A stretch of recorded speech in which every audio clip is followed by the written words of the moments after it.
So, sorry this one took so long, but here is your requested Rilakkuma tutorial. This is my orange Kotobuki Mon Mode bento box. It's all by its lonesome because there wasn't a set available on Amazon.com, but I love it, so it doesn't matter. It holds about 300 milliliters as far as I can tell, and I got these Naruto chopsticks from Midtown Comics when I was there wasting time, so I'm totally happy with it. First I'm preparing the cranberries for part of Rilakkuma's odango. I figured that since they're one of his favorites, it was fitting to include it. So here I'm just skewering the cranberries with a toothpick and putting them into a bowl to soak with some champagne. If you aren't of age or don't want the bubbly, just use simple syrup or sparkling grape juice. You'll get the same effect. While those soak, let's move on to Rilakkuma. I divided up the bottom section of the bento with a pink cup because that's where the odango are going to go. Then I'm putting that in a lettuce leaf so Rilakkuma has somewhere to go. To make Rirakkuma's face, I'm using assorted sprouts, but you can use whatever kind you want. This mix has alfalfa, broccoli, clover, and fennel sprouts. I know they're green, and what could have possessed me to pick these, you might ask? Well, flip them over and presto magic! They're white-ish, which is just the color we need for Rilakkuma. So, rip off a wad, fashion it into a circle to fit into your bento section, and set it in. Next I have these mixed vegetables for some details. For now I'm putting the carrots aside and taking some broccoli and cauliflower to steam in my microwave steamer.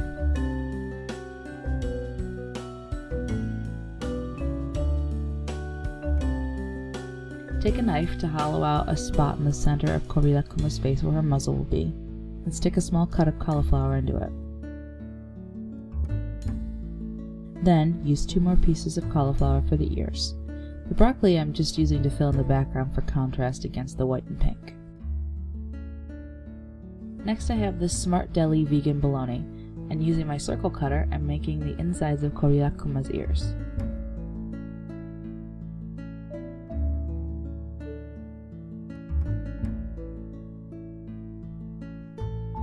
Cut off the bottom third of the circle to make a sort of semicircle and set it on the cauliflower ear.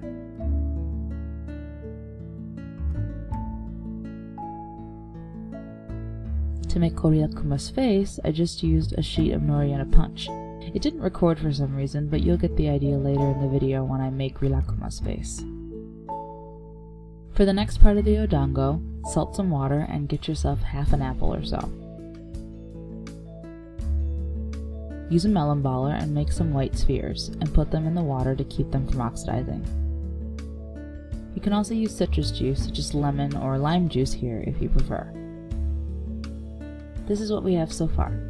Now the last color we need for an odango is green, and green grapes will work just fine. Take a toothpick, skewer a green grape, then an apple sphere, and finally cranberry to get yourself an odango. You can use whatever green, white, and pink or red brown fruit you want for this. These were just my ideas. I made 2 odango to put in this bento and put them in the pink cup divider, which means the bottom is done.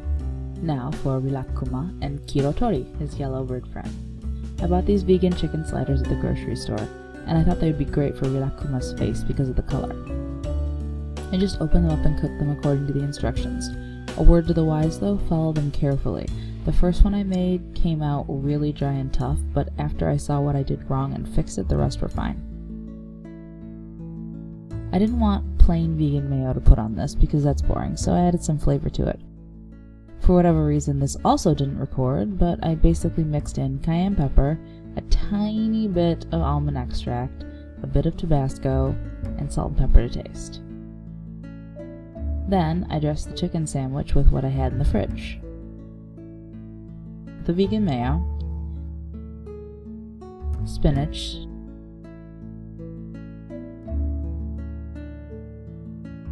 tomatoes,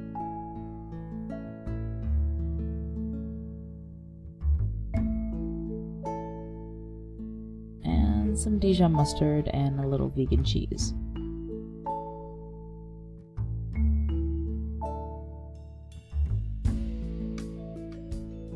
Which I also used to make Rilakkkuma's muzzle with this oval food cutter.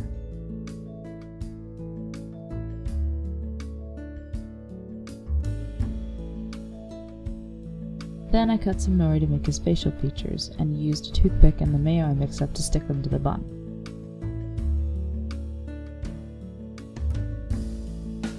one eye, sleepy mouth, the other eye, and his nose. Next, for his ears, you'll need a partial slice of the end of a loaf of bread that's about the same color as the chicken slider bun. I used this flower-shaped cutter instead of my circle only because it was a little bit bigger than the circle, and the circle would have been a little too small to use. Next, some orange vegan cheese for the centers, and the circle cutter to do that part. I sliced a divot into the bun where I wanted each ear to go so they'd have a place to sit, and then I just kind of shoved the ears into the incisions.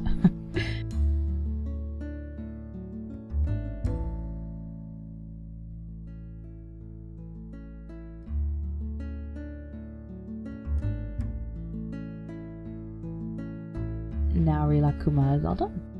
Once again, we have my little leaf food picks and some cherry tomatoes. These ones are fresh from my friend's garden. You won't be able to see this in the finished product since it sort of serves as the platform that Kyaraben sits on so you can see them, but it's cute to do anyway. You could just toss the cherry tomatoes in there. Speaking of Kyaraben, it's his turn next. These are mango slices, which I got from the store only because I couldn't find any fresh mangoes, which you could just as easily cut up and use instead. I cut the strip into a sort of short, rounded rectangle for Kyaraben's body.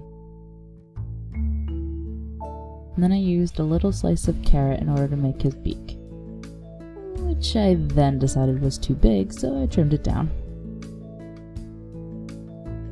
Then I used some of the leftover nori pieces from when I punched out Rilakkuma and Rilakkuma faces and made the little hairs on top of his head, his feet, and his eyes. Then I put him next to Rilakkuma so he can keep an eye on him. Finally, I chopped up those carrots from earlier and put them in a saucepan with a teaspoon or so of vegan butter and a 1/4 cup or so of brown sugar.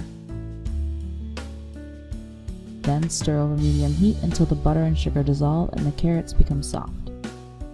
When you can easily split one in half with the blade of a spatula or your nail, they're ready.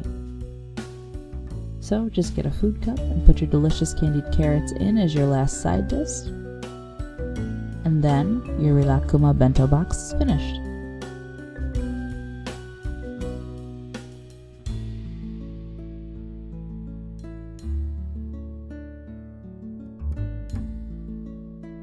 This bento was for a friend's lunch, so I also added a cupcake that I made in this cool little cupcake holder. Delicious raspberry champagne cupcake with passion fruit frosting, anyone? Again, sorry it's been so long, but I'm just finishing up with moving and getting settled in. I have another bento box tutorial in mind to film, but as always, if you have any requests for Kyaraben, please leave it in the comments and I will try my best to accommodate you. Thank you very much for watching, and please like if you like this video and subscribe for more fun tutorials.